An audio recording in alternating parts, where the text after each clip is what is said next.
Hello, everyone. It's really good to see you. So we have still more people joining. I think there will still be a couple of other people joining us. So, Matt. Okay. Amazing. Good. So hello, everyone. I would love to know, where are you located? Let us know in the chat. I would like to know your location. I'm located in Barcelona. I'm originally from Germany.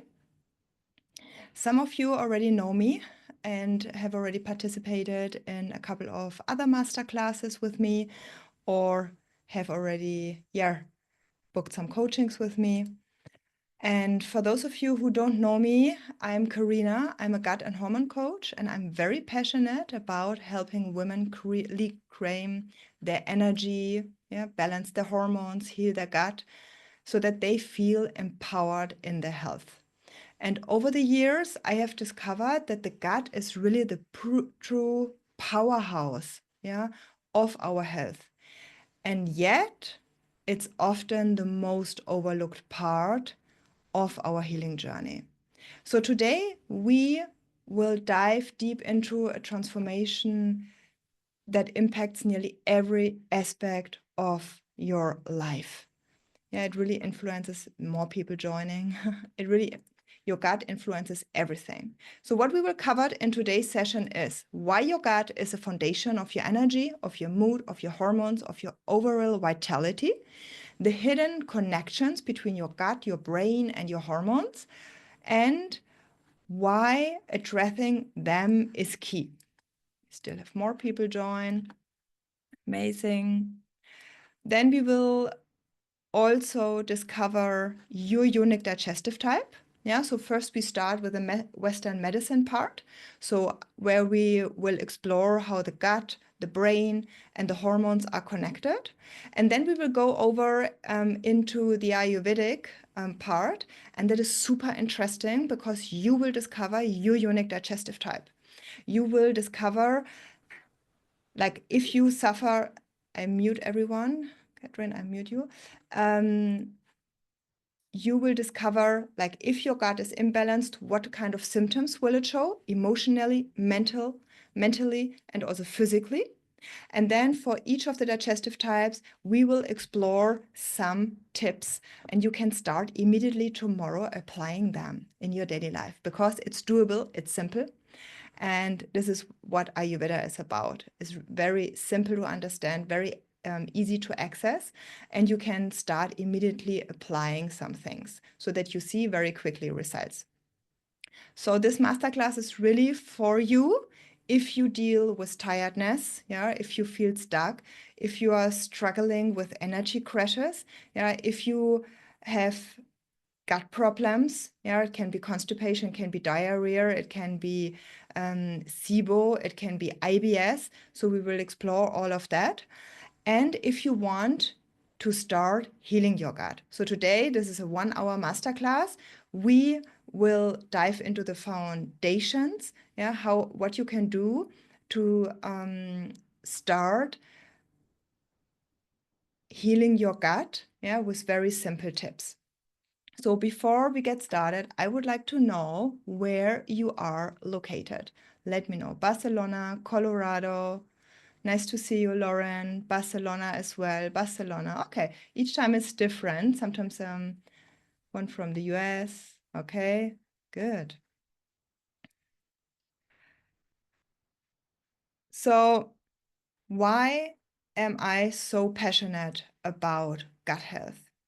So I would like to share a little bit my story. So when I was in my 20s, now I'm in my 40s, I was exactly where you might be now. I felt really exhausted. I had problems with sleep, very often severe insomnia. And I was also dealing with very severe PMS problems, with bloating, with other digestive issues, and each single month with period pain that made life really hard. And I tried everything from detoxes, harsh diets, I restricted myself of many things to eat. Yeah, I went to many therapy sessions, from osteopathy to acupuncture. And sometimes I had temporary improvements, but not long-term improvements.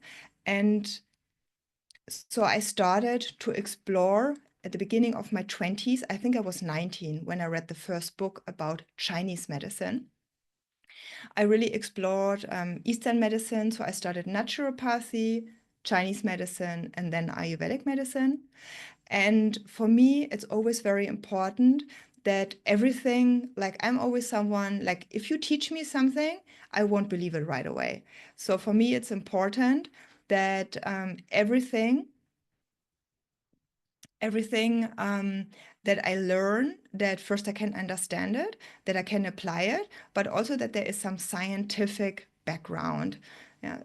And when it comes to the gut, Eastern medicine and Western medicine go very well together. And we will explore that today. And it's a very exciting journey. And I'm sure many of you will explore things that you didn't know about before. I invite you that you stay until the end today, yeah, because I will give away a free gut coaching session, yeah, worth 150 euros to those who post their biggest takeaway from today's session on their Instagram story and tag me.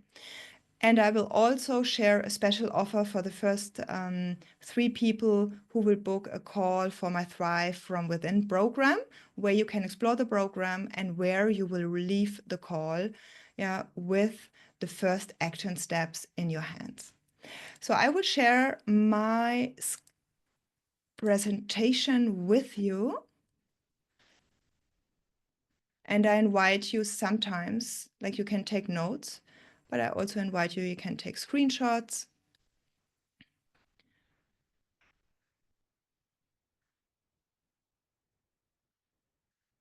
Someone else in the meeting room. Okay, her in. Okay. And let me share my screen with you. Can everyone see the presentation? Amazing, good. So let's dive deep into gut health.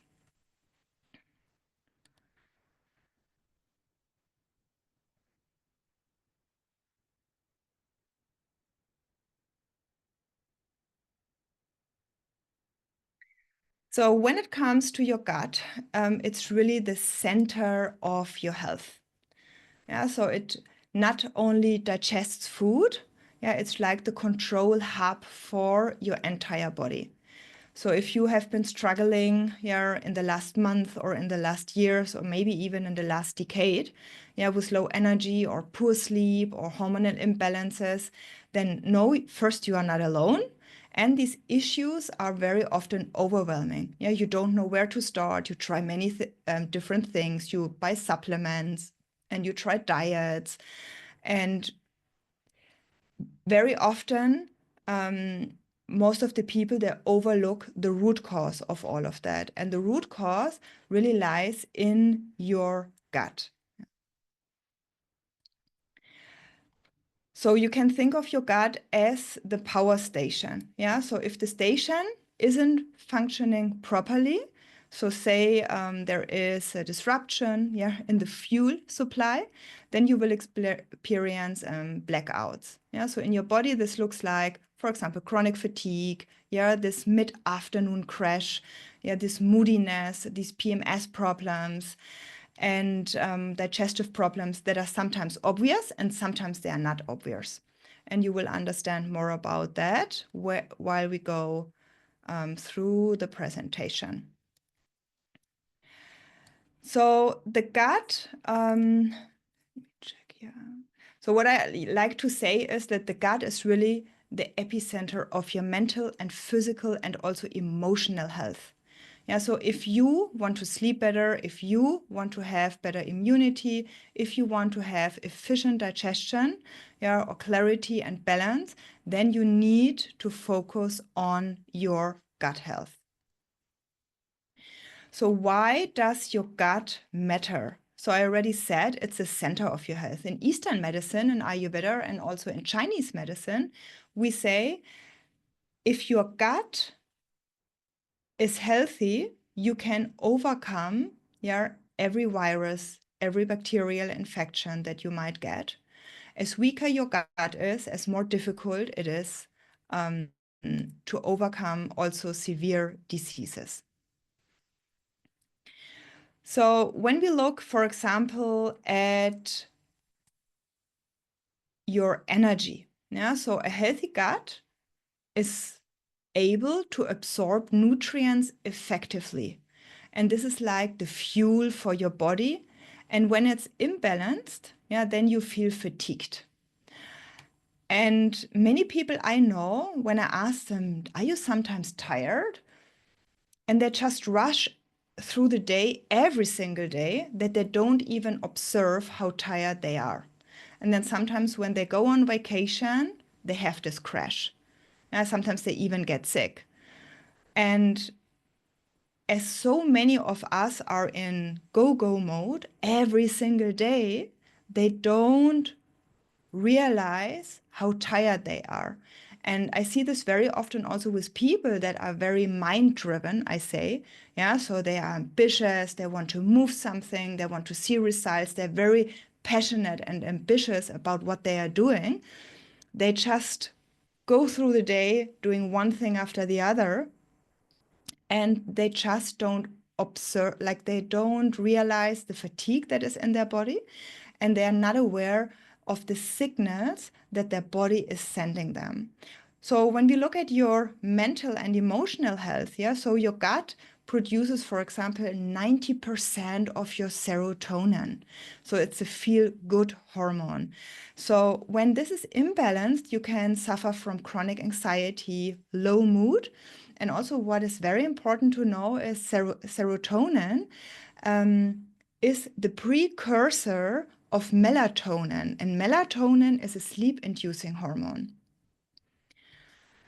Then, for example, hormones. When you have an imbalanced gut, it can disrupt estrogen, progesterone production, your thyroid hormones. So, for example, women that are suffering from an underactive thyroid or from an overactive thyroid, their digestion is directly impacted by it. But also PMS, irregular cycles, have their root cause in your gut. Then, of course, also skin, because you need to, like your gut is also responsible for getting the waste out of your body. So ideally, when you wake up in the morning, you want to go to the loo, you want to pee, you want to poo, and you want to release all these waste products. So if this is not functioning properly because you're constipated, because you suffer from diarrhea or from bloating, from gas, then your body could start releasing the waste products over your skin. And then you suffer from eczemas, or it's very itchy, it's red, it's inflamed. And then, of course, also your immunity. Your immune system is directly connected to the health of your gut. And we will explore that a little more later. So I would like to ask you, do you wake up feeling exhausted no matter how much sleep you get? Are you feeling bloated, or are you feeling moody? Are you struggling with any hormonal imbalances like irregular cycles or thyroid problems or weight gain or problems to gain weight, the other way around, or PMS? So I want you now to take a moment, take your pen, take your paper. I ask you to note it down on a piece of paper. That's much more powerful. I want you to take a moment to write down all the symptoms that you are currently experiencing that are directly or indirectly related to your gut. So directly would be, I suffer from constipation, I suffer from bloating, I suffer from diarrhea, I suffer from digestive cramps, I suffer from hemorrhoids. Indirectly, this could be the fatigue, the anxiety, the moodiness. On some days you might feel sad, on others you might feel angry or you might feel like all emotions that they are changing throughout the day. Yeah, or your sleep is impacted, you have problems to fall asleep, to sleep through. So take 3 minutes now to jot them down. So all the symptoms that you are currently experiencing, mentally, emotionally, physically.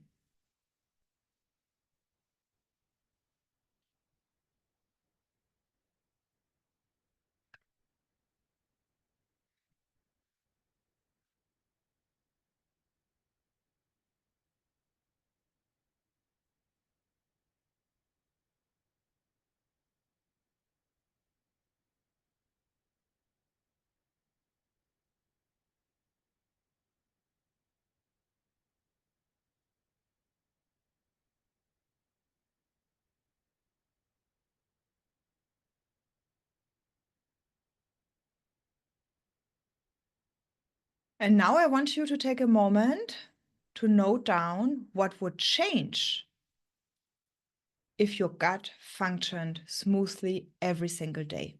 What would change for you? What specific aspects of your life would improve? So think of your own well-being, yeah, of your relationships, of your professional life. Yeah, when you have this mental focus, this clarity, yeah, you have this energy because you wake up in the morning after having slept for 7, 8, or 9 hours. Yeah, you feel energized to do sports. Like, what would change in your life?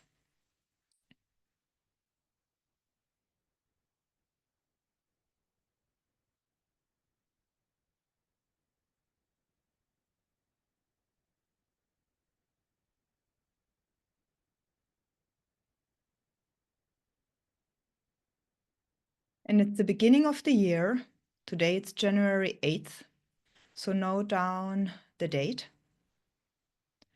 Because what many of us experience, or they think, especially at the beginning of the year, yes, I really want to tackle that issue or these issues this year. And then the month pass by and nothing happens. Yeah, so note down today's date.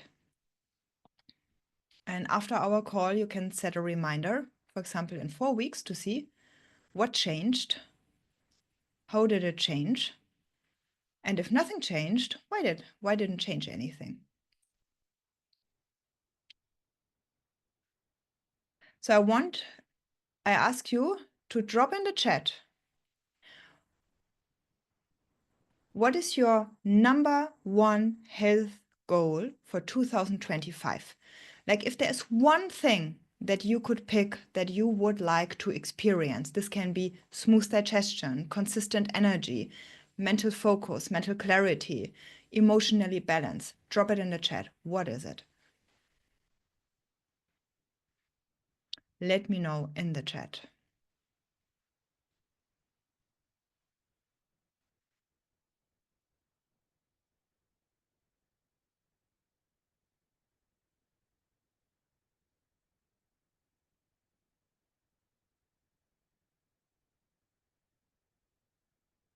And I ask everyone to participate. It's very powerful. When you share yourself in community, this is very powerful. We learn from each other, we can support each other. A quick, good poop every single morning. No more skin issues. Consistent energy. What else? What else would you like to experience? What's your number one health goal? If you can choose one thing that you want to experience this year, what is it? I want to see some more answers. Quality sleep, okay? And then I ask you to be a bit more specific. Like, is it to fall easily asleep? Is it to sleep through? Or is it both of it? Fertility and hormone balance? Yes. So, for example, fertility, no, very important. Your gut microbiome directly influences yeah, the quality of sperm, and it directly influences the quality of eggs. So if women want to prepare their body in the best possible way, yeah, so really like 4 to 6 months, yeah, prepare your body for pregnancy so that you feel amazing during pregnancy. This is what we do in Eastern medicine. We prepare our body for pregnancy. And gut health is essential. It's the center of it.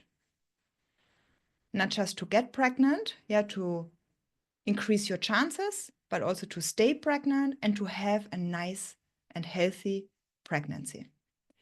Okay, thank you so much for participating. Now, let's dive deeper into the gut-brain connection. So I would like you to drop in the chat what you know about the gut-brain connection. Have you ever heard of it? So we want to make this a very interactive session. Yeah, I want you to ask questions so that you get a lot out of it. And it's much more fun. Do you know anything about the gut-brain or the gut-hormone connection? Yes, our thoughts influence something in our gut. Yes. Yeah, so how we think, how we feel is directly linked to the gut. Okay, anything else? Yeah, the gut is the second brain. Amazing.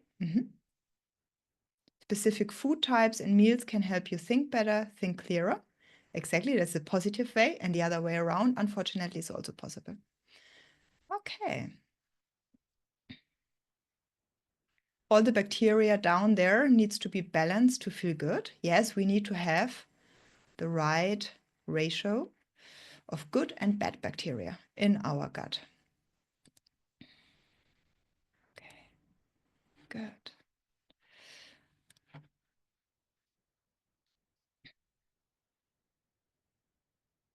Anything else that comes to your mind?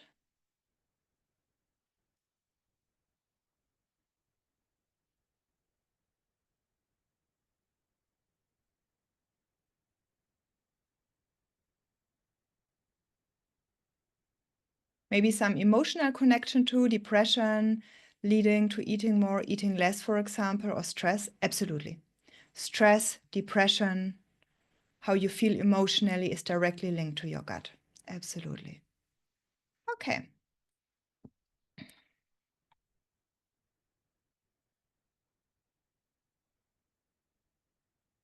So the gut, as someone of you already mentioned, is referred to as the second brain because of its profound impact on virtually every single system in the body.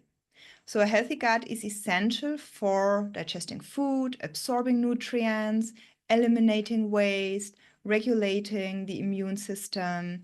Yeah, so and beyond these physical functions, yeah, the gut directly influences your mood, your mental well-being, your hormone balance, yeah, through a network of complex connections. And the gut communicates directly with the brain, yeah, through the gut-brain axis. Yeah, so and it's a pathway, yeah, that is bidirectional. So it's sending signals, the gut is sending signals to the brain, and the brain is sending signals to the gut. And it's a pathway of nerves, of hormones, of neurotransmitters. Yeah? And so how it works is, for example, let's take, for example, serotonin production. Yeah, so I already mentioned that 90%, yeah, of your serotonin is produced in the gut. And this is a lot. Yeah, so this is your feel good hormone. So someone of you mentioned depression. So when I have clients who suffer from depression, we need to work on their gut. Yeah? And this can dramatically improve their mood. So and serotonin is a neurotransmitter. So it regulates your mood, your sleep, your appetite. Yeah? So I'm sure every one of you had once in their life, this gut wrenching sensation, in your gut that was telling you to better not to do something, or to have a really good gut feeling and to go for something. Yeah? And this is really the gut-brain connection at work. Yeah? So when you have an imbalanced gut microbiome, then this can lead to low serotonin levels, and it can contribute to feelings of depression or anxiety. So chronic stress can disrupt the gut lining, and it can also then cause inflammation. And that sends signals, sends distress signals to the brain. So for example, people with irritable bowel syndrome, IBS, they very often report higher levels of anxiety. And this is showing us how your gut discomfort is directly connected to your mental and emotional well-being. Then when we think about the gut bacteria and the mood, so the gut microbiome produces also substances like GABA. So GABA is also a neurotransmitter, very important also for sleep. It's a calming neurotransmitter, and it helps us to relax. And an unhealthy microbiome can disrupt this balance, and then it can lead to heightened stress and also poor sleep.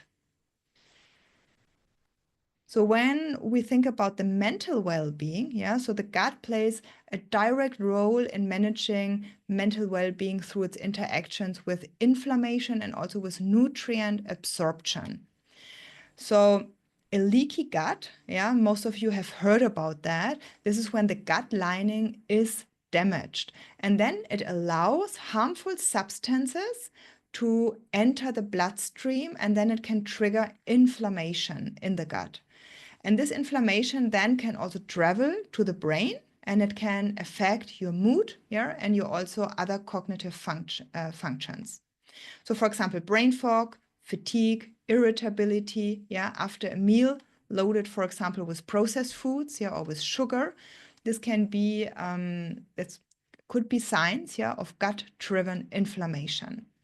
Also, your gut absorbs nutrients. So for example, B vitamins, magnesium, zinc, and they are very critical for your mental health. So something that I see very often is a magnesium deficiency, and this is very often linked to poor gut health. And then this is associated also with anxiety and also with difficulty sleeping. So when we think about the gut and hormones, so the gut plays a vital role in regulating our hormones. So it governs everything from your energy levels to your menstrual cycle to your mood. And something like I just mentioned a couple of things that I see quite often. For example, estrogen regulation. So the gut contains a group of bacteria that is called the estrobolome. And this metabolizes and eliminates excess estrogen. So when the estrobolome is disrupted, it can then lead to estrogen dominance. So estrogen dominance can show up in your body, like with PMS, irregular periods, heavy periods, when you gain weight, when you feel heavy in your body. Also when you are constantly bloated, this could be also high estrogen levels. Or when you have the severe mood swings just right before your period. This can indicate that your estrogen is too high and your progesterone is too low. Then cortisol. Someone mentioned stress in the chat. So chronic stress can, of course, harm our gut. And it's not just the stress, how you go through the day, because many people think, no, when I think about my day, I don't have a very stressful day. So it's not just how you go through the day, but it's also what do you think? How do you feel? So for example, if you have severe problems in your relationship, in your couple, or with a family member, or with a good friend, this can produce a lot of stress in your body. So it's not just physical stress, but also emotional stress and mental stress, yeah, that can imbalance your cortisol.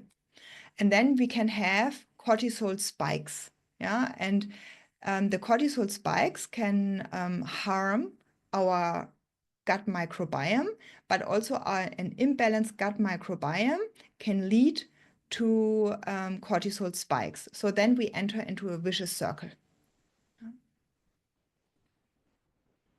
Do you have any questions so far? Okay. Then also I want to mention the thyroid, because many, like, I'm sure either you suffer from thyroid problems, or have a family member or a friend who suffers from Hashimoto's and underactive thyroid and overactive thyroid.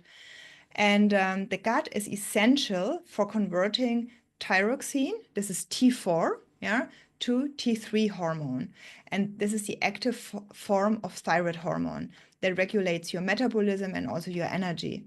So when we have a poorly functioning gut, then it can slow down this conversion, yeah, from T4 to T3, and it can also contribute to fatigue and other symptoms, for example, also weight gain. Yeah, so for example, women or also men are affected by it, yeah, who have an underactive thyroid. They often have coexisting gut issues like constipation and bloating. So there's a question, let me see. How can you tell if you have a leaky gut? Yes, let's explore that in a moment. We will get back to the leaky gut, because this is unfortunately also like nutrient, like if we don't properly absorb nutrients, we will explore it in a moment. Okay.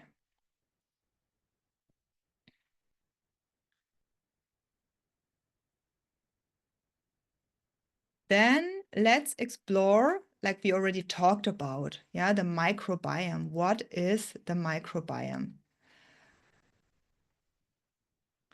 So what are other terms for microbiome? What do you know?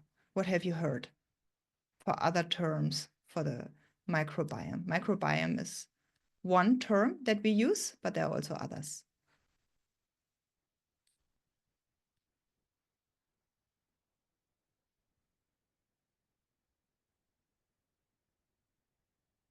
Gut bacteria, also gut flora. Maybe some of you have heard that as well. So also often we speak about the gut flora. So your gut microbiome is really made up of, someone else joins us, okay? So your gut microbiome is really made of trillions of bacteria, yeah, of fungi, of other microorganisms, and they aren't just there. So they all have a job. Yeah.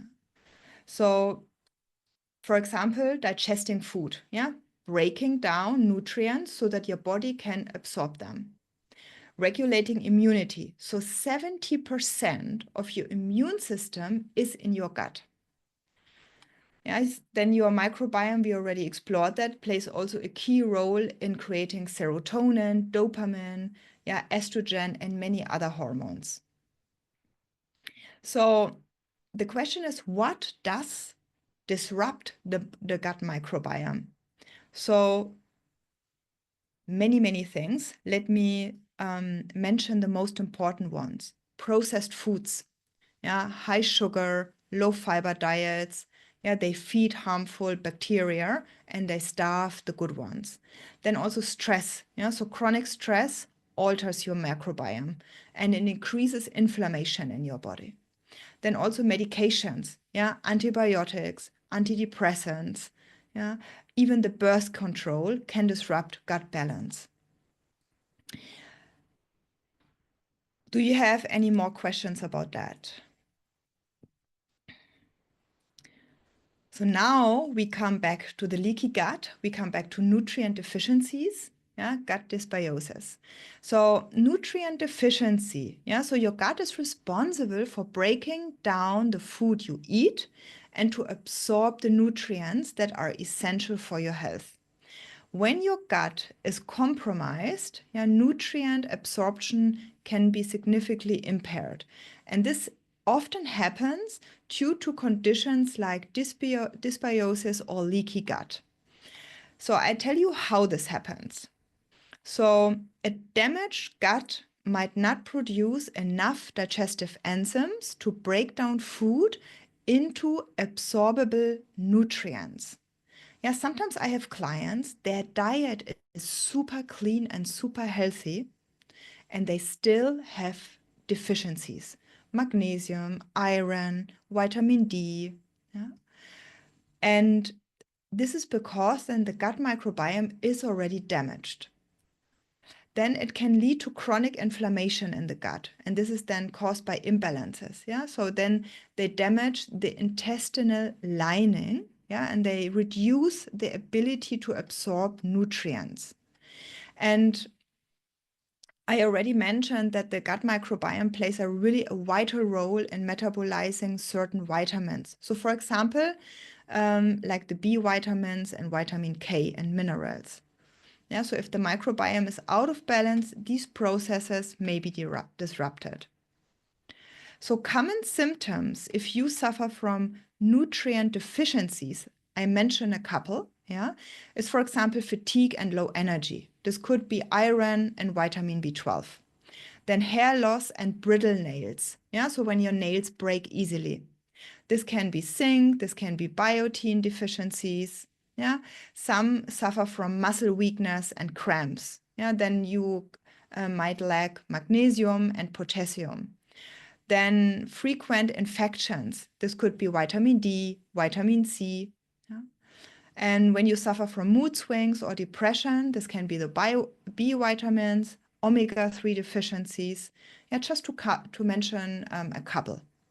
So when these deficiencies persist, yeah, then they can worsen gut health issues, and this can really lay the foundation that you develop other chronic and more severe diseases. And then you are in a vicious circle. So let's go to gut dysbiosis. So this is when the microbial balance is disrupted. So we said we need a certain ratio of good and of bad bacteria. And gut dysbiosis occurs when the balance of bacteria, viruses, fungi, and other microorganisms in your gut is disrupted. So ideally, your gut should have a diverse and balanced gut microbiome, yeah, where beneficial bacteria thrive and keep harmful ones in check. So I get often asked, oh, can you recommend probiotics, prebiotics? So if you want to strengthen your gut microbiome so that it becomes stronger, then you need to have also a diet that is diversified. Yeah, so for example, I try to eat 20 different vegetables and fruits per week. I eat much more vegetables than fruits. Yeah, because for me, if I eat too much sugar, it's not so good for my digestive type. But if you want to strengthen your gut microbiome, yeah, have many different complex carbohydrates in your diet, have many different plant-based legumes, yeah, in your diet, have many different vegetables and fruits in your diet. This is one of the most simple ways to strengthen your gut microbiome. So what can cause the dysbiosis?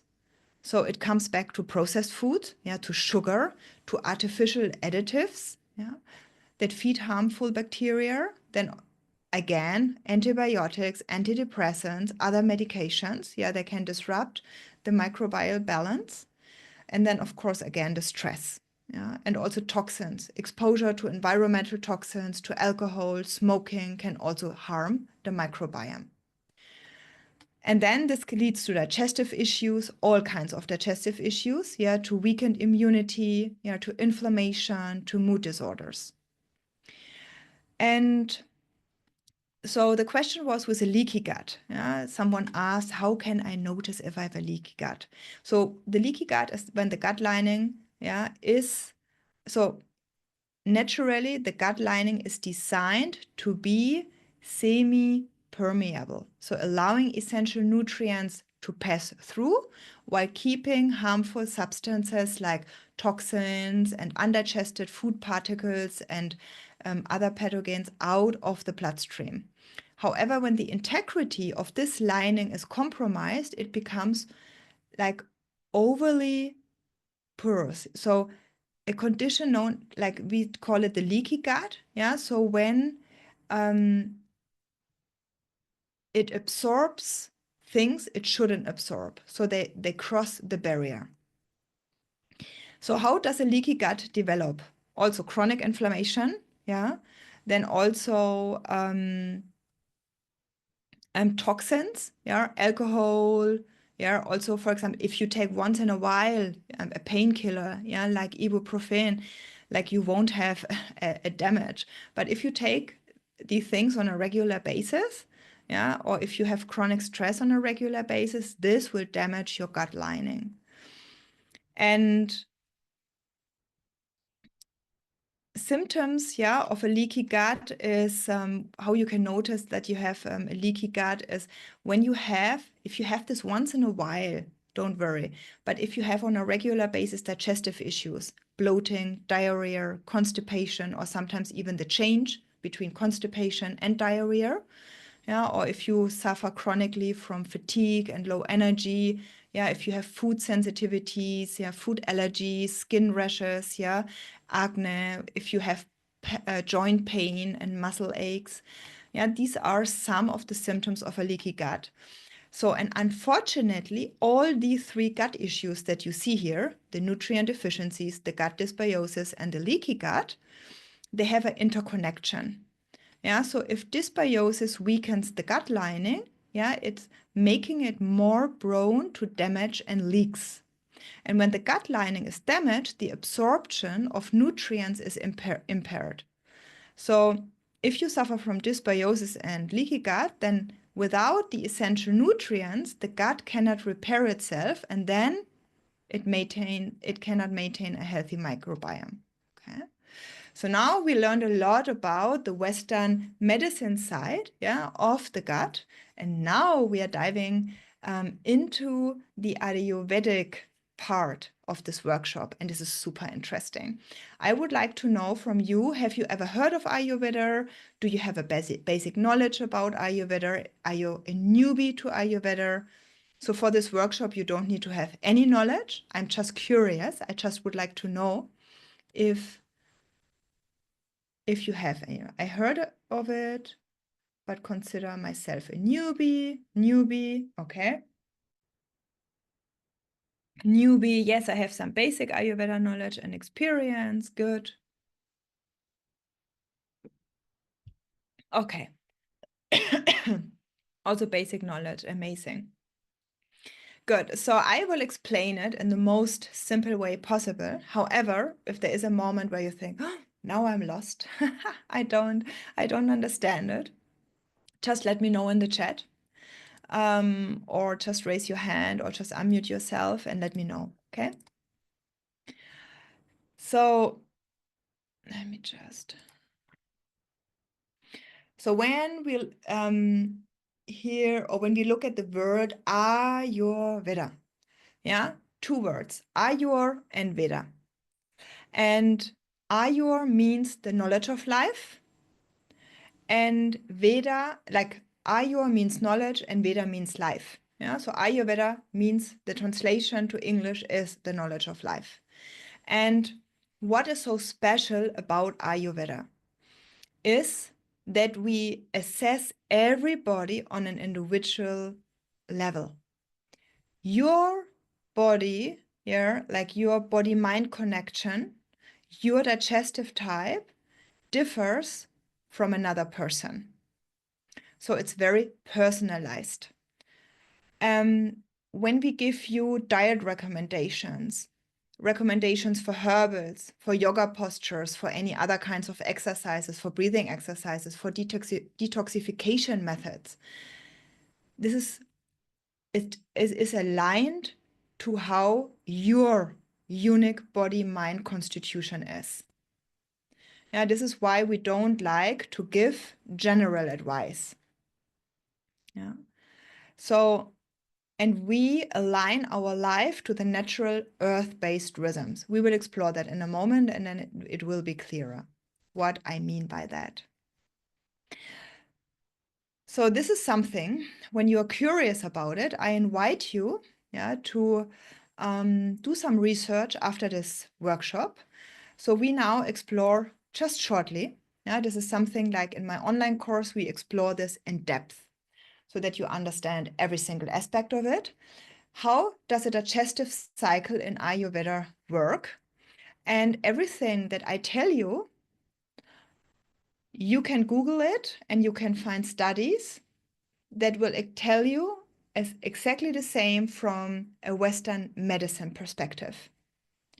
But from a different angle, about digestive enzymes and how they are changing in the body throughout the day. And now we are exploring the Ayurvedic circadian rhythm for the digestion. So when we wake up in the morning and the sun is rising, this is a moment when our digestive fire wakes up. And you need to imagine your, like it's really a fire burning in your gut. And you want to have, you want that it burns steady and clean and consistently. And when you wake up in the morning, this digestive fire needs to be ignited. So if you, let's say, start with a very heavy processed breakfast in the morning, boom, super difficult for your digestive fire, to burn properly throughout the day. And I mentioned that before, and I just want to mention it again because it's so important. Your ability to deal with your own emotions and with the emotions of other people, also your ability to process mentally information and to decide what to keep and what to forget about is directly linked to the capacity and to the strength of your digestive fire. As stronger your digestive fire, as better your ability to deal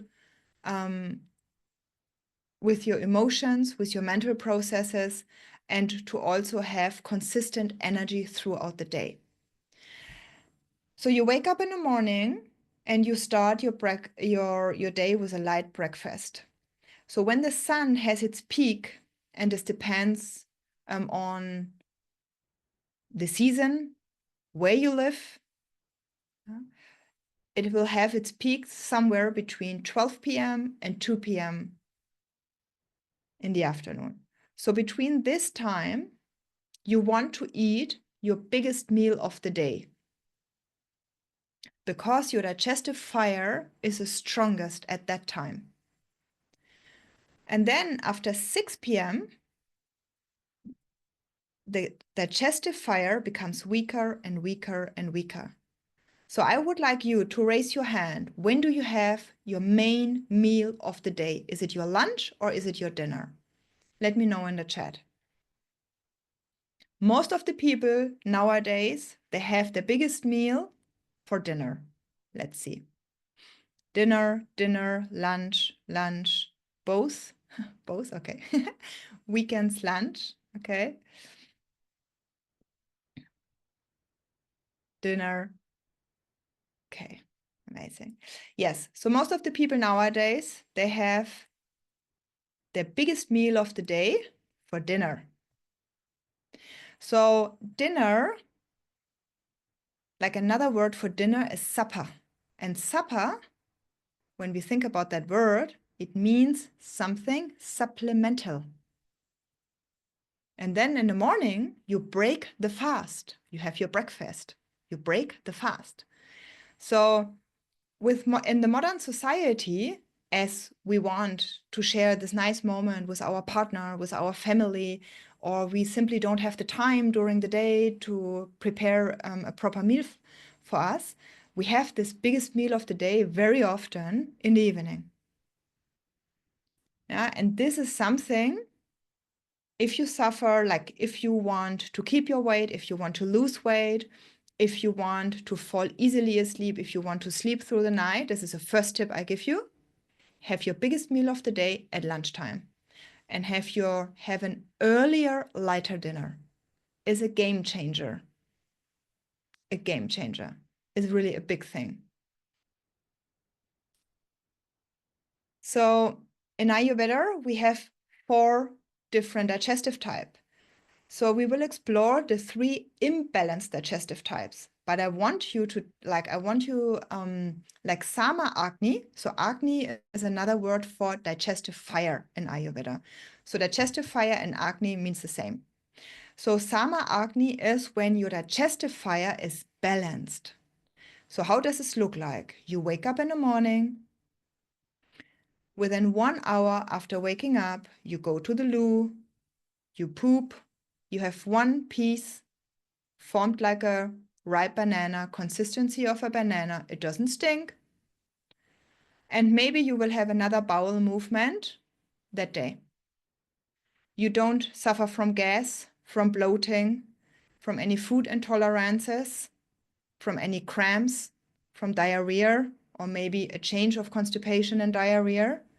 Yeah, so you have 0 digestive issues. And what I want you to tell is all of the 3 imbalanced digestive types that we explore tonight can be healed.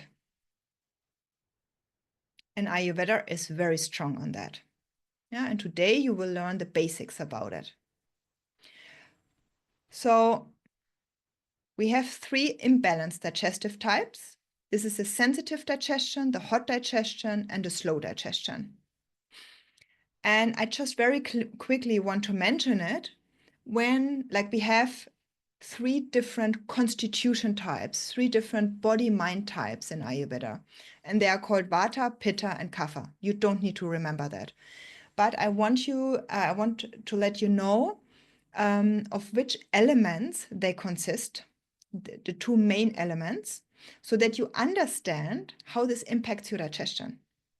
So Vata consists of the elements air and ether. So you can imagine what happens in your body if there's too much air. So Pitta is made from the elements of fire and a bit of water. So if there's too much Pitta, we have a hot digestion, too much fire. We are hungry all the time.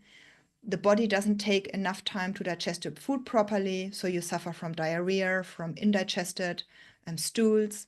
And Kapha is made from the elements of earth and water. If there's too much earth, too much water, it's too heavy and your digestion slows down.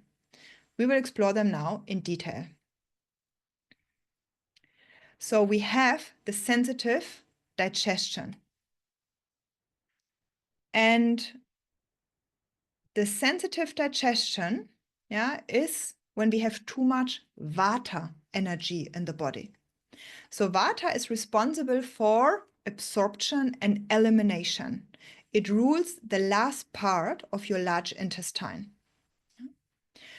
Or it rules the large intestine, not just the last part, but it rules the large intestine. Yeah, so it controls the movement of digested food and of waste. Yeah, Vata's air and space elements drive nutrient absorption and waste elimination. And imbalanced Vata, leads to gas, bloating, dry hard stools, irregular bowel movements, excess air, also IBS, irritable bowel syndrome, colic pain, spasms, food intolerances, sugar cravings. How can this show up, physically? Like what for imbalances could you have if you have a sensitive digestion? You can suffer from dry skin, from pain, especially when the pain is wandering around in your body. Then we have the weak immune system. So these are the people that very often feel like, oh, I feel like I'm getting sick. And then they feel like in between. I'm not really sick, but I feel like I could get sick. This happens very often to people that have a sensitive digestion. Also joint problems, chronic stress, high cortisol levels, yeah. Then also nervous system problems. And here you can also count in the problems to fall asleep. When you wake up, especially between 3 and 5 a.m. in the morning, yeah, this is Vata imbalance. Yeah, you have problems with your cortisol. And also scanty or absent periods. And what you will discover now is that you might have a mix of two digestive types, but very often one is predominant. Then emotionally, this can show up because if there is too much air and ether, we don't feel grounded, we don't feel rooted. And then we can very easily feel anxious, overwhelmed, and we have these constant worries. Yeah, because like we need to have more earth element. And when there is more earth, we feel more grounded. And when we feel more grounded, the anxiety and the worries and the overwhelm, they will disappear. So when we think in this workshop, you will get some tips for each of these imbalanced digestive types. Yeah. And when we think about the sensitive digestion, yeah, when there is too much air and ether, there's too much air, like too much energy up here. Yeah. And so this is sometimes also the people where you have the impression they don't really listen. Yeah, they have a hard time also concentrating and to stick to something. Yeah, they might do this and 2 minutes later they do that and then they check the phone and then they pick up something and then they snack something. And so they need a lot of rhythm. Often this type doesn't like so much routine and rhythm because it gets boring. Yeah, but this is like the most helpful for them. So they need to eat warm and cooked foods. Yeah. So overconsumption of raw foods will imbalance this digestive type even more. Avoid cold water and drinks. Yeah, drink hot water between meals. Have regular meal times and don't skip meals. And this is very important because if you skip the meals, your cortisol levels, yeah, you will have more spikes and crashes. Yeah, and Vata's energy is often like this. Yeah, and they never know what to expect. And for them, it's very important that they don't snack between meals. This can lead to more gas, to more bloating, to more digestive issues.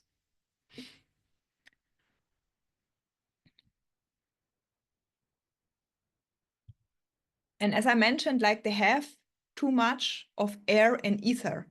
So they need something that is more heavy and grounding. So complex carbohydrates and high quality oils. Yeah, and Vata also rules the nervous system.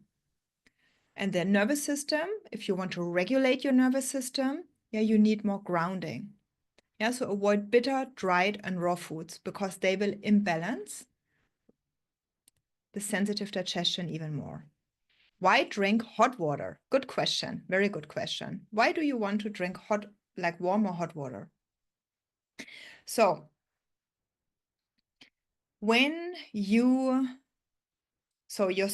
when you drink cooled water or ice cooled water, and the same applies to foods, it enters your stomach and it's too cold, the temperature. So the body needs to send energy to the stomach to heat that up. And then you might feel fatigued. This is also when this digestive type, when they eat a lot of raw foods, yeah, cooled foods, cool drinks, what happens is, a moment, where's my battery? Just a moment, I have to check there's a problem with the electricity. Oh, let me just change something.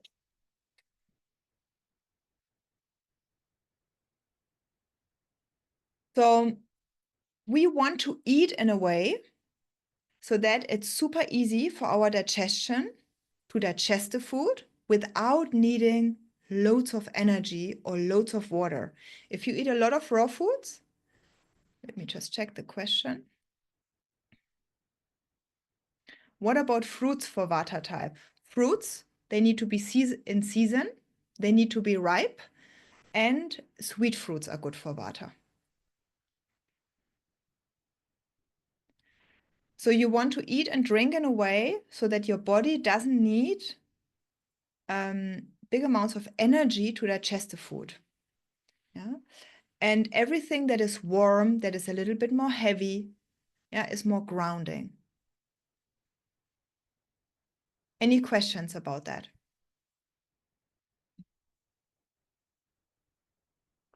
I mean, today it is a workshop, no? Like we explore it very quickly.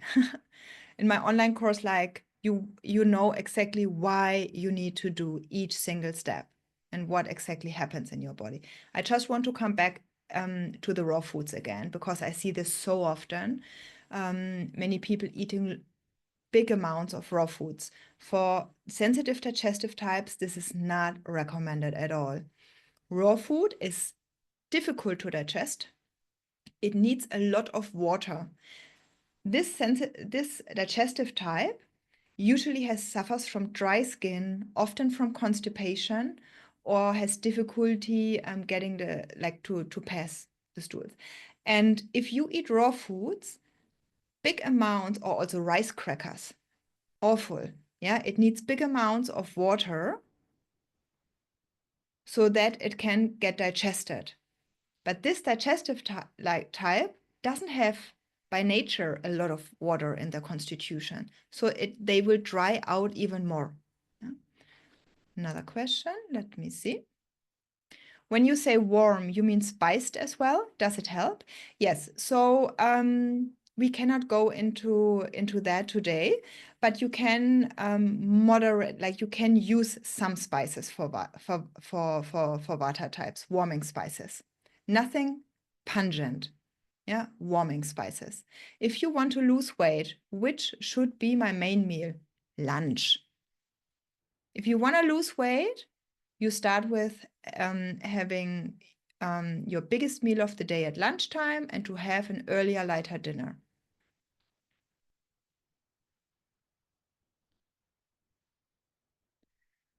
Okay, let's go to hot digestion. Hot digestion means there's too much fire in the digestion. And when there is too much fire rises.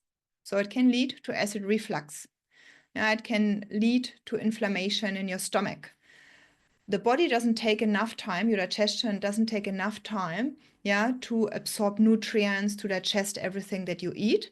Yeah, so it passes through too quickly and you go to the loo and you suffer from diarrhea. Yeah, also stomach pain, yeah, also being hungry all the time.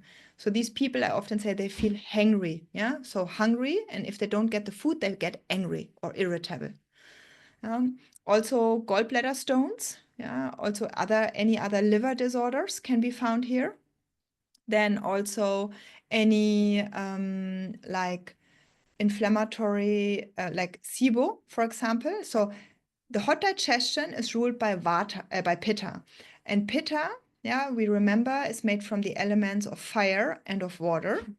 And it rules, like Vata rules the large intestine. Pitta rules the small intestine. So if you suffer from SIBO, yeah, this is the small intestine here, bacterial overgrowth. Then if you suffer from IBD, yeah, then this can be, for example, Crohn's disease. There's also too much fire in the digestion. So physically, we see very often skin problems, yeah, acne, eczema, rosacea, then also profuse sweating, yeah, also when it stings quite a bit. Then also headaches, especially when they are located here, like either on the sides, yeah, or also around the eyes. Then all kinds of inflammation, yeah, hormonal imbalances, PMS, night sweats, irregular periods, yeah, hyperthyroidism. So hyperthyroidism, so when this thyroid is overactive, what happens is also that they often suffer from, they need to go to the toilet 3, 4, 5 times a day. Yeah, so there's too much fire and it's too accelerated. Then like when your digestion doesn't take the time to absorb nutrients, to digest the food properly, how can this emotionally show up? Yeah, you might feel impatient, yeah, easily irritable. Yeah, maybe there is some unresolved anger. And anger of always, yeah, if there is a lot of unresolved anger, it goes together with sadness. Yeah, so sometimes there is more like tears, yeah, is also an expression of the liver. So if you cannot cry, or you could cry and without, like some women, they cry and cry and cry. So it's also a liver imbalance, and pitta rules the liver as well.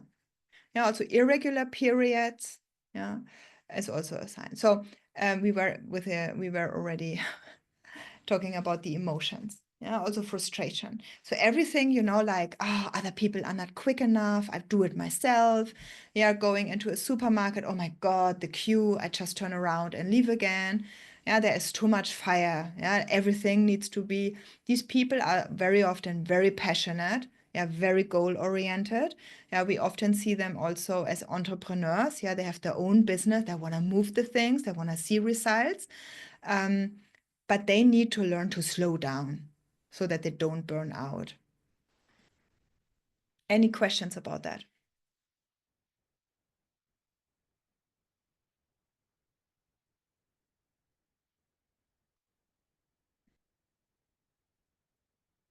If I want to lose weight, no, why not? I have Crohn's disease um, in the colon, but I have low pitta energy. What do you mean by I have low pitta energy? Could you explain that, please?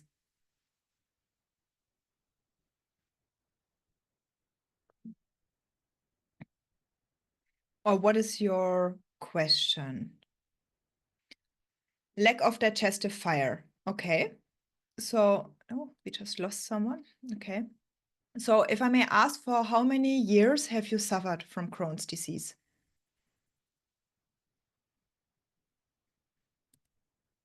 20 years. Okay. Let me ask you a question. What makes you think that you have a lack of fire?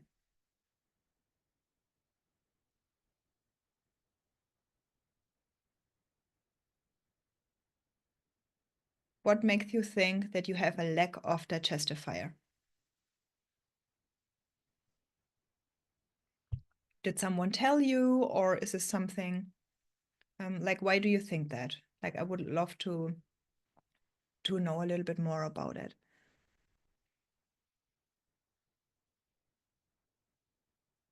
If you don't want, that's also fine. And if you want, you can also reach out after the session. Okay. Okay. And if anyone else has any questions, just drop them in the chat. Okay. So hot digestion means I have too much fire. I have too much fire in my mind, too much fire in my digestion. Like when you think of a fire and what do you like if you want like how do you fuel the fire and how do you calm it? Just think about it. Like let's say you are in nature and there's a fire going on in a forest.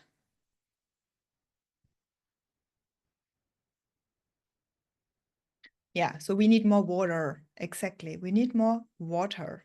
Yeah. Or wind to create more. Can wind to create more fire? Yes, could be.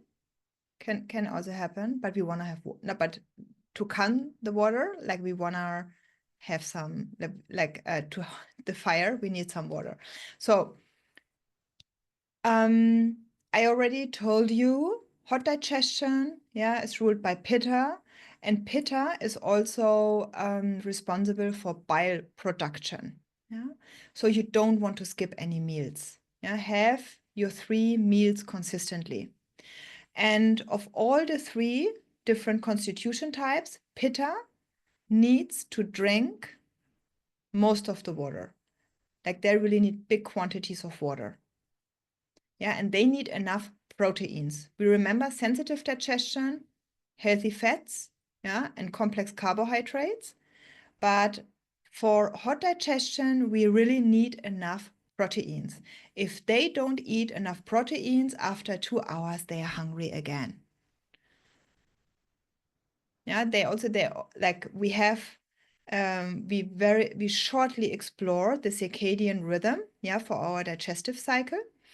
And we have between 10 a.m. and 2 p.m. This is when pitta energy is the strongest during the day. So during this time, you really want to make sure you have your biggest meal of the day. Then you need to, like I just mentioned here, a couple, but you need cooling foods like coconut, aloe vera, green leafy vegetables. Yeah. And you really want to avoid heavy, oily, spicy, and sour foods. What happens if you eat very spicy foods? You get hot. For someone who has a hot digestion, no hot spices, no oil. What happens? There's a fire, you pour oil into it, it blares up even more.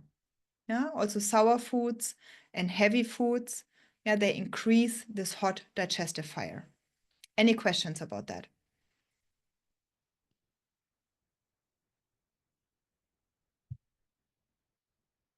No questions? No, there's one. Amazing. What do you mean with olive oil? If when you suffer from a hot digestion, if you can eat olive oil, if it's good or if it's bad? Is this a question? I'm not sure. Yeah, okay. This is a question. Okay. So olive oil is good and coconut oil is good because coconut oil is a bit more cooling. So if you fry foods, you can take coconut oil. You have coconut oil, like there is a special coconut oil that you can use for to fry foods. Yeah, so that it allows higher temperatures. Olive oil, I would never use to fry something. Yeah, like olive oil is amazing for salads, to warm something up, that's fine. But olive oil is good. It's also like not everyone is living in Spain on this call, but I mean, olive oil is the most natural fat resource like we have available here. Any other questions? Are there particular proteins that are better? So the hot digestion is like the pitta digestion is also the, like usually when people have a balanced pitta digestion, those are the ones who can nearly eat everything because they have a really good digestive fire. Yeah, because the pitta digestive fire is responsible for transformation and for assimilation. Yeah, it's active in the stomach and in the small intestine, yeah, where the food is transformed into absorbable nutrients. And so pitta also, they often need animal proteins. Don't overconsume animal proteins. But what is good for them is also wild caught salmon, for example. Yeah, if you think about a plant-based protein, this can be brown lentils, this can be mung beans.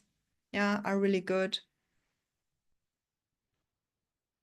Yeah, but this is something like in the course we explore that in depth. Yeah, so that you have food lists and that you have a lot of ideas. But like from this list, make a screenshot, yeah, if you are affected by it, and then start like with one tip, like one tip at a time. Yeah, don't try to do everything at once. Yeah, but also to be aware of, oh my God, I can feel like I have diarrhea again, I have too much fire in my digestion. Okay, no spicy food, no deep fried food. Yeah, so I will incorporate loads of leafy green vegetables. Yeah, I will maybe get some coconut water. I will drink some aloe vera juice to cool that internal fire. And also to observe your body on a daily basis. How do you feel mentally, emotionally, physically after a meal? Are your emotions more heated up or do you feel more calm? Yeah, like How are your stools? Yeah, so this gives you, like, your body is sending you very clear signals, very clear signals. You just need to take the time to become aware of them. And then they tell you a message. Okay, then let's go to slow digestion. So this is the kapha digestion. So kapha dominates the initial stages of digestion. Yeah, mouth to stomach. So the first part of the stomach is ruled by kapha. So it's associated with lubrication, yeah, with the salvia, and breaking down food mechanically and chemically. So overactive kapha can lead to fullness after eating. And I always say, like, pitta has a huge hunger. They really need enough food. Kapha, yeah, when you suffer from a slow digestion, you have the biggest appetite, but you are not very hungry. Yeah, so we find here often people who also eat not because of hunger, because of emotional, yeah, reasons. I'm feeling stressed, I'm feeling bored, yeah, I cannot express my feelings, so I eat a lot. So sluggish digestion, what means sluggish digestion? You eat something, you relatively quickly feel full, and it takes a long time until this meal is completely digested. Yeah, also obesity, nausea, vomiting, yeah, can all lead, like they're all signs of slow digestion. Then this can show up, yeah, physically when you easily retain water, yeah, when you feel like when you have this listlessness, yeah, when you have common colds and seasonal allergies. This is a very clear sign, yeah, that your digestive fire, like that there is an imbalance and that it more tends towards a slow digestive fire. Yeah, also rapid weight gain. Yeah, so then you allow yourself to have this piece of cake and boom, next day you can already see the result. Yeah, also hypothyroidism. Yeah, and also cysts. So everything that is like accumulation, yeah, water accumulates, yeah, when you have these colds and your sinuses are blocked, yeah, when you gain weight, when you have cysts, this is like slow digestion has a tendency to accumulate stuff in your body and to form like to form also tumors, yeah, cysts, yeah, like too much water that accumulates. So emotionally then you can feel sluggish. You have more this tendency to sadness.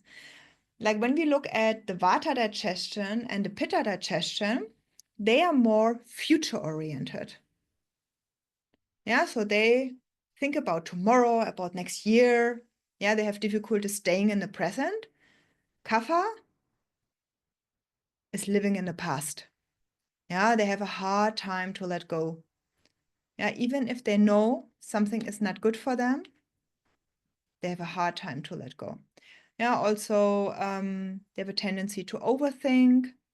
Yeah, but this overthinking is different from Vata.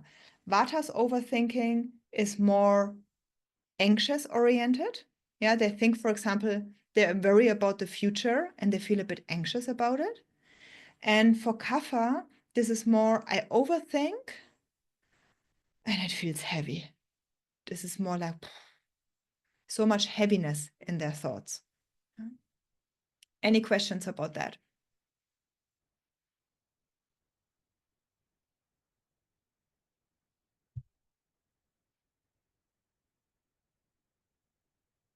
Okay, so general advice, yeah, for kapha.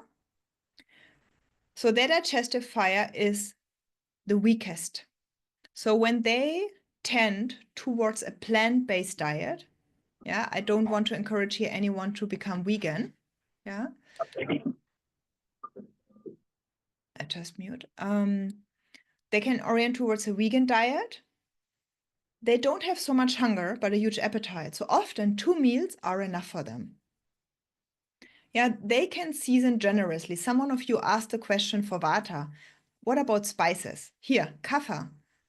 This slow, weak digestive fire, you can spice and all the hot spices. Yeah? And they need to avoid food that are sour, salty. But why? Because they retain water. They don't need more water. Or that are sweet, oily, and very high in protein because it's too heavy. Yeah, this is also, some of you mentioned weight loss. Yeah, depending on your digestive type. Yeah, because now it's in fashion. Yeah, everyone needs to have a protein rich breakfast, and then they add all the protein powders to their breakfast. For some, that's the right thing to do. For others, it's not the right thing to do. Yeah, if you see yourself like that, you have a slow digestion, please don't use any protein powders, and your diet needs to be a little bit needs to have less protein. Okay, any questions about that? And what I want you to remember is consistency is key, not perfection. Yeah, perfection is not the goal, but consistency and progress is a goal. So if you have tried diets and supplements and advice that didn't work, yeah, this is not your fault. Like, you wanted to try things out, you wanted to progress, you wanted to heal. But the importance is that there is not a one size fits all approach. It's not existing. If you open magazines and there is this herbal plant or this superfood, it's not for everyone good. For some of you, it will be good. For some of you, it could be even harmful. Yeah, so every gut is unique, is shaped by your genetics, by your lifestyle, by your past experiences. So what works for someone else may not work for you. And this is like, we will now, I will explore a little bit, I will explain a little bit my online program, and then we will have time for Q&A. Yeah, so any questions that you have on your mind that you still want to clarify, we will dive into them into a moment. Yeah, so just remember, what works for someone, yeah, may not work for you. And this is why it's so important that you have tailored solutions that address your unique needs. Just a moment, there's someone else joining. So in my program that is called Thrive from Within, yeah, what my clients see for results is balanced hormones, restored energy, yeah, freedom from bloating, yeah, from any gut discomforts. So I want you to close your eyes for a moment, for 1 minute. Just take a comfortable sitting posture and just close your eyes for a moment. And I want you to imagine, just visualize yourself. It's morning, you slowly wake up in your bed, and you feel refreshed. You feel ready to start the day. You have energy. You get up, you might drink something, you go to the bathroom, and there is no discomfort of bloating, or the exhaustion of a sleepless night. Your mood is steady, yeah, so you don't need to wait 2 hours until people can talk to you. You feel confident in your body because you know what it needs in order to thrive. And you go through the day, you know what food you can eat, what's the best food for your unique digestive type, and how to structure your day so that it fits your needs and also your unique body-mind type. And just take a moment to picture what that transformation could mean for your life.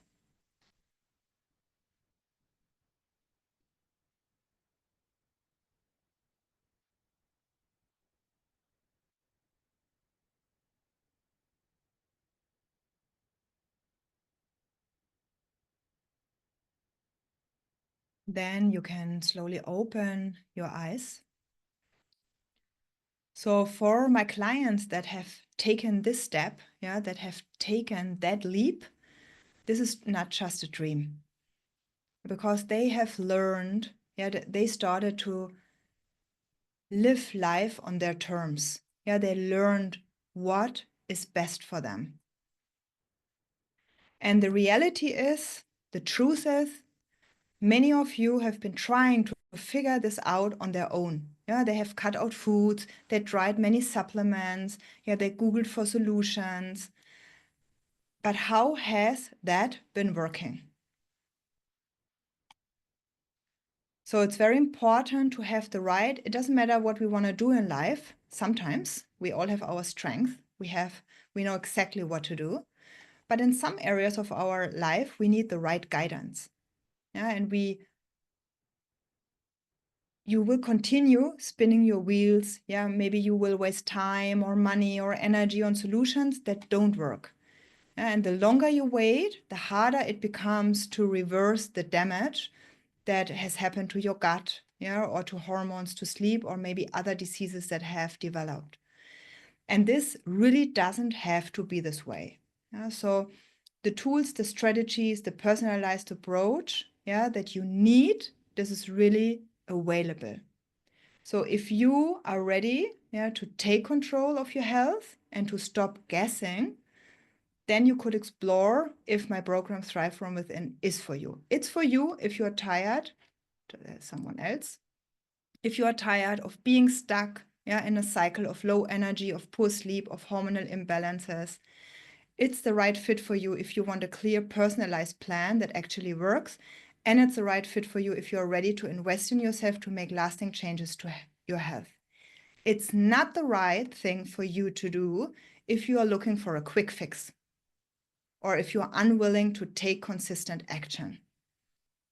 So it's not for you if you are not ready to prioritize your health or to make changes to your routine. If someone else is always more important or another thing is always more important than yourself, it's not the right thing. So every day that we wait, is another day of waking up maybe tired or frustrated or feeling out of control. So I invite you today. So if you want to take a step and if you want to explore, what could your personal journey look like? In what time frame can you expect results? And what are the first steps that you can take? So I invite you to book a call. I have a couple of calls this week, tomorrow and on Friday morning still available. And for the first 3 people that book a call with me, you will receive also a one-on-one session to create a personalized gut health roadmap. And you will receive a special prize if you decide to sign up to the Thrive From Within course. So if you want to explore that opportunity, then you can book your call right now. I will wait a short moment and then we have time for Q&A.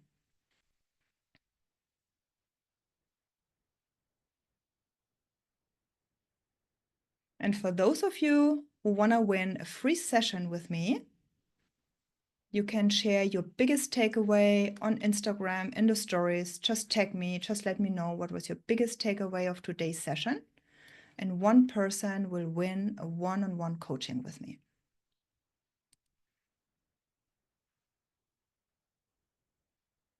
I also invite you, this is a free community on WhatsApp. It's called the Thrive Community. I will share their articles, podcast episodes that I publish, upcoming events. Also, when you have questions about your well-being, if there is anything that you want to know, you can join this community. It's free and it's really great because it's just about well-being, about your health and how to go forward.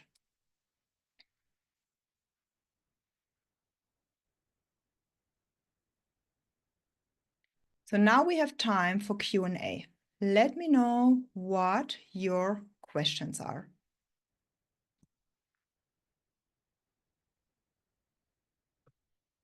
Any questions?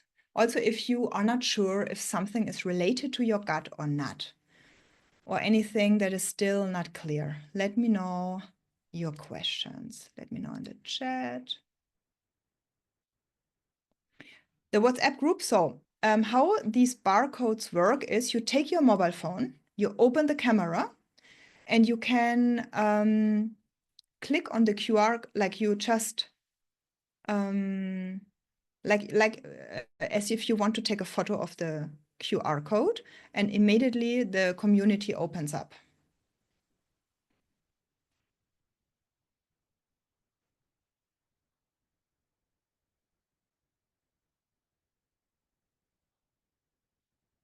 Yes, you said it was normal to see yourself reflected in two groups.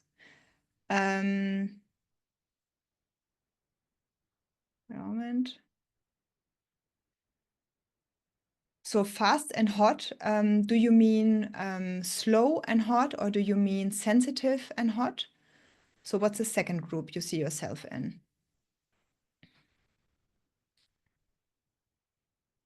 What's the second group you see yourself in? Sensitive and hot, yes. This is something that we can see quite often, sensitive and hot. Mostly one is predominant, one digestive type, but very often you can have a mix of sensitive and hot, or of hot and slow, or of slow and sensitive. Yeah? This happens very often. But very often then when I help you define your digestive type, one is predominant. And then what we do first is that we first try to balance the biggest imbalance that you have in your gut. And very often also the diet. So for example, when someone has sensitive and hot, someone who has too much fire in their digestion, often they can tolerate raw foods. They eat raw foods without any problems.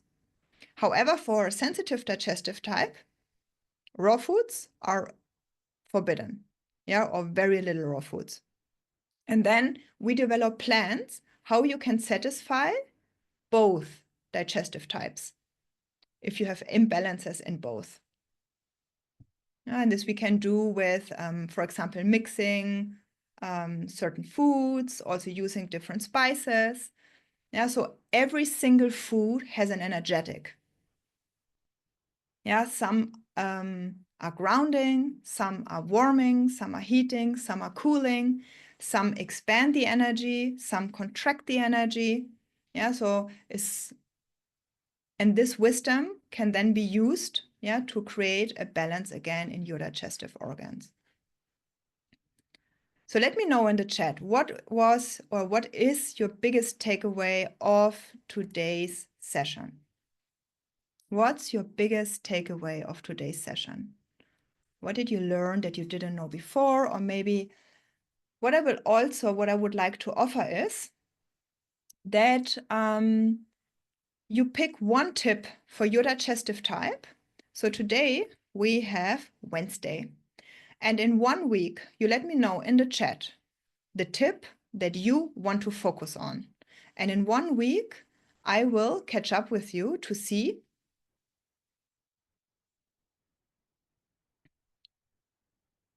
how it goes. The Ayurveda version of digestion. What else?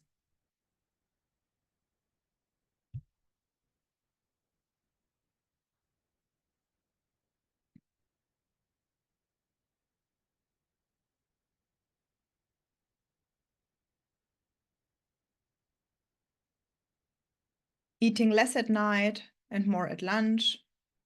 How to do with family.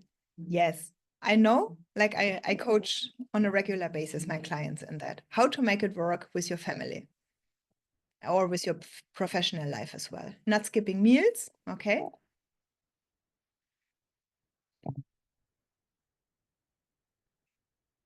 So what's one tip that you want to focus on during the next 7 days?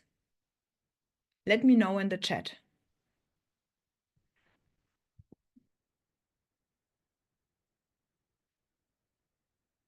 not to follow any recommendation diets that are not personalized and adapted to my body and needs only because it worked for somebody else. Yes, this is very important.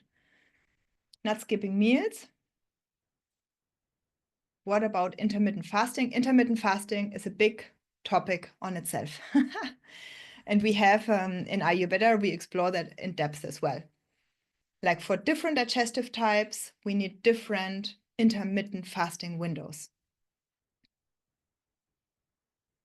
Okay, not snacking. Yes, it's a game changer. For me, it was very difficult. Like it took me some time to stop snacking, but it's a game changer. It's really a game changer. I'm sensitive and slow and I'm confused. Yes, especially when someone has a sensitive digestive type and a slow digestive type, when they see that they have symptoms in both, they're often confused what to do. No? But it's very doable. No, snacking will be hard for me too, yes. But snacking, why do we snack? Not because we are hungry. If we have a proper meal, we are not hungry. We snack because we feel angry, we feel bored, we feel frustrated, we feel stressed. We have this habit of chewing stuff to keep ourselves busy. So very often when we stop snacking, we get in touch with the emotions that we suppress.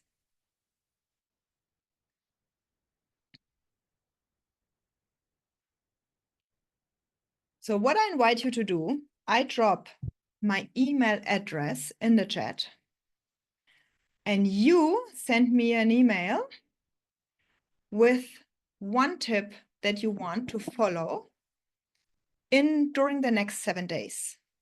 And next week,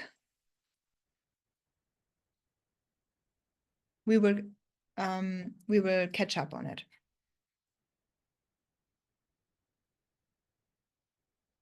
And then you can, I'm happy also to give you a tip how to make it work more easily, what you can add. So we stay. More tea. Why do you want to drink more tea, Ines?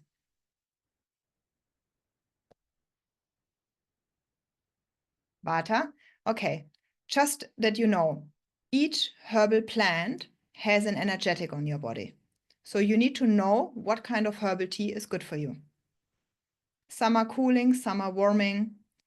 And also sometimes it's not good to have the same herbal tea every single day. If you want to make for your Vata a big difference, then sip warm to hot water throughout the day. That will make an incredible difference. Okay, amazing. Any last questions?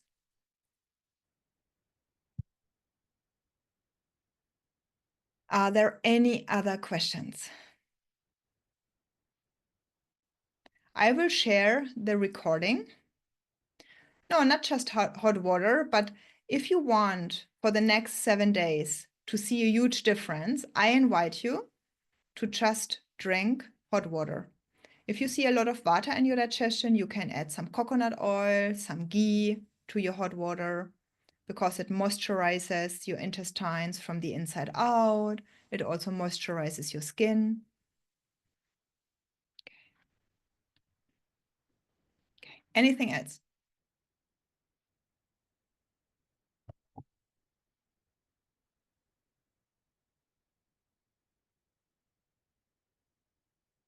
No other questions left? You're most welcome. And thank you so much for joining as well. Thank you, thank you, thank you.